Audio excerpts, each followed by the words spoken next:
Welcome to a working Saturday in my life as a therapist in private practice. February 1 made one complete year in private practice full time. Before being full time in private practice, I worked 7 days per week building my practice in preparation for quitting my job. So to find myself a year later still working 7 days building my practice definitely strikes up some feelings. I am currently sacrificing my Saturdays to still, or I am still sacrificing my Saturdays to build my business, and this is how it looks. I actually hate waking up early on Saturdays, and today is no different.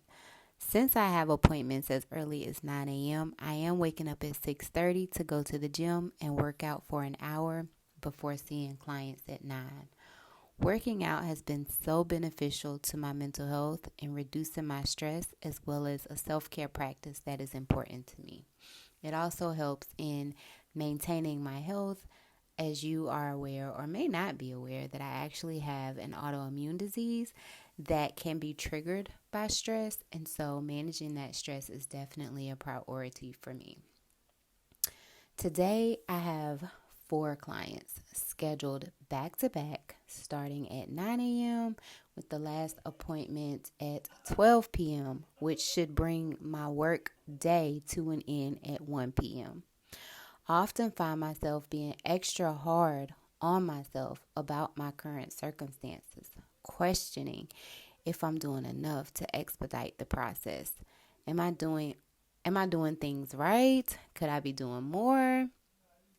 I don't know. These are revolving questions in every moment of just about every single day.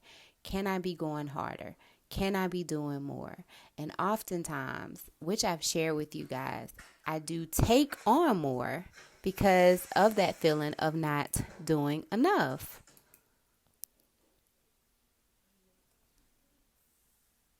Anyhow, um, I've also often shared that I do find myself comparing my entrepreneurship journey to others, particularly entrepreneurial therapists in private practice. I am often, like so many others, focusing on the end goal, the outcome, which distracts me from the actual journey and the process of it all. Oftentimes dismissing or minimizing the growth and the progress I've made from week to week or month to month while on my entrepreneurship journey. Instead of being fixated on the negatives, the sacrifices, the disappointments, seeing them as failures versus lessons. The negative seems so finite or permanent, as if circumstances can't change in an instant. I recently saw on the news how an 18-year-old won the lottery for $48 million. In the news story, it reports that she was on her way to get her grandfather some ice cream, and her grandfather encouraged her to play since she was 18. Circumstances can change so quickly and so drastically. Like, one minute you're a regular, everyday 18-year-old, and days later you're an 18-year-old millionaire off of a whim. I often have to remind myself and affirm myself of a few things that I'm also willing to share with you in hopes that they can be helpful if you find yourself resonating with any of the feelings, thoughts, and emotions that I have shared above. One, I cannot compare my year 2 in full-time entrepreneurship as a therapist to someone else's year 5 or 6. I'm basically comparing apples to oranges. However, I can observe those people in their year 5 who have maybe not made mistakes, or to avoid making year 2 mistakes, or to avoid me making mistakes that I would make in year 2, because I have learned and observed from someone who is in their year 5.